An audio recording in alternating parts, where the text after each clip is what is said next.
tienes que saber. Bienvenida, bienvenido a esta exploración. Hoy nos sumergimos en fuentes que intentan desentrañar qué es eso del lugar o domicilio. Que, bueno, no es solo un edificio, ¿verdad? Es un espacio cargado de historia, de significado, de vivencias humanas muy, muy profundas.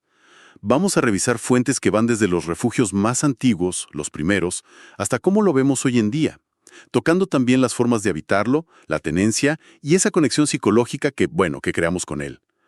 Nuestra misión hoy, ir más allá de la estructura física de las paredes, para entender qué significa de verdad tener un hogar. Y para empezar, un dato que me pareció interesante. La idea de hogar, fíjate, no siempre estuvo ligada a un edificio fijo. Históricamente ha sido, bueno, mucho más fluida. Exacto. Las fuentes lo definen como una residencia, permanente o semipermanente. Es, digamos, un refugio para actividades esenciales. Dormir, preparar comida, la higiene, pero también y cada vez más para el trabajo y el ocio. Pensemos en el teletrabajo, por ejemplo. Claro. Y las formas varían enormemente, ¿no es cierto? Desde la casa o el apartamento más estático, tradicional, Ujú. hasta estructuras móviles como, no sé, casas flotantes, remolques o las yurtas. Totalmente. Yurtas, casas rodantes. Y fíjate que incluso se habla del hogar a diferentes escalas. Desde lo más íntimo, tu rincón, hasta una conexión con la ciudad, o incluso, como sugieren algunas fuentes, con el planeta entero. Wow, eso es profundo. Sí, y el concepto va más allá de la residencia física en sí. Abarca ideas como, bueno, el exilio, la pertenencia, la nostalgia e incluso la falta de hogar, que es una realidad muy dura. Es un tema que se estudia desde muchísimas disciplinas, es muy rico. Bueno, viajemos un poco en el tiempo, ¿te parece? Las fuentes sitúan los primeros hogares, pues, en cuevas. Sí, en cuevas, usadas por especies como el Homo erectus. Imagínate. Nuestros ancestros humanos. Uno de ellos, sí, hace más de 1 millón de años. Luego, claro, con la tecnología, bueno, se empezaron a construir viviendas. ¿Y qué tipo de avances vimos ahí?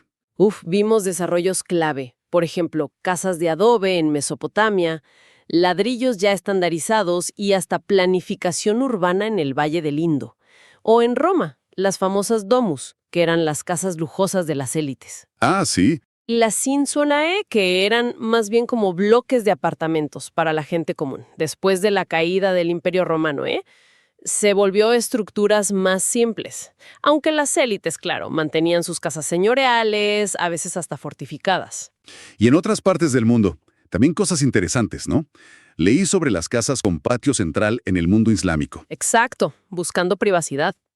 O los complejos Ziheyuan en China, que estaban pensados para familias enormes, multigeneracionales. Fascinante. Y luego llega la era moderna, la industrialización, y eso cambia todo.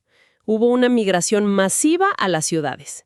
Y ahí se separó más claramente el lugar de trabajo del hogar. El hogar se convirtió más en un santuario. Como un refugio privado. Eso es. La idea de mi casa es mi castillo, esa frase inglesa, se popularizó mucho y reforzó esa conexión entre la casa física y el sentimiento de hogar. Y aunque hoy quizás pensamos mucho en la casa unifamiliar, las fuentes recalcan esa diferencia importante. Una cosa es la casa, el edificio. La estructura. Y otra muy distinta es el hogar, esa vivencia emocional, personal. Justamente. Y no olvidemos las estructuras móviles que mencionabas antes. ¿Cierto? Las casas prefabricadas, las casas flotantes, las yurtas de los nómadas de Asia Central. Y también hay distintas formas de tenencia, ¿no? Claro, no todo es ser dueño. No, para nada. Está la propiedad, sí, pero también el alquiler, las cooperativas de vivienda e incluso la ocupación irregular, lo que a veces se llama squatting. Entendido. Toda esta evolución física es increíble, pero ¿qué nos dicen las fuentes sobre lo que significa para nosotros, a nivel humano? Aquí es donde se pone, para mí, lo más fascinante. El habitar, el tener un hogar, se considera una característica humana esencial.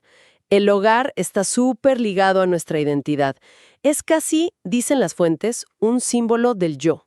No solo un lugar físico entonces. No, para nada. Es un sentimiento, es una práctica, una forma de estar en el mundo, como lo describen de manera muy linda. Me suena el proverbio ese. Una casa no es un hogar. Exactamente eso.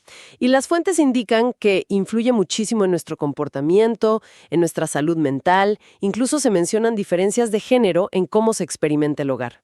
Interesante. ¿Algún dato curioso que destaque de las fuentes? Sí, hay un par buenos. Fíjate, esta idea que tenemos tan metida hoy del hogar como espacio de privacidad, de intimidad familiar, Sí, es relativamente nueva. Se consolidó fuerte recién en el siglo XVIII, con la burguesía en Europa. o sea, no tiene tanto tiempo como pensamos. No. Y la otra, la idea de un hogar inteligente, conectado, que suena súper actual, ¿no? Totalmente, del siglo XXI. Pues resulta que ya se empezaba a pensar en algo así en el siglo XIX, con la llegada de la electricidad. Ya se imaginaban casas con más tecnología. Increíble. Entonces, para ir resumiendo esta exploración, el hogar es muchísimo más que 4 paredes y un techo. Definitivamente. Es historia viva, es refugio físico, pero también emocional. Es parte de quiénes somos, de nuestra identidad. Puede ser fijo, puede ser móvil. Es un concepto complejo, profundo y sobre todo muy humano. Exacto. Y todo esto creo nos deja con una pregunta importante para reflexionar, ¿no? A ver, con todos los avances tecnológicos que vemos, el auge del trabajo remoto, los cambios en cómo vivimos, ¿cómo va a seguir evolucionando nuestra definición y nuestra experiencia de lo que llamamos hogar en el futuro? Buena pregunta. ¿Cómo será el hogar de las próximas décadas? Ahí queda, para pensarlo. Todo lo que tienes que saber.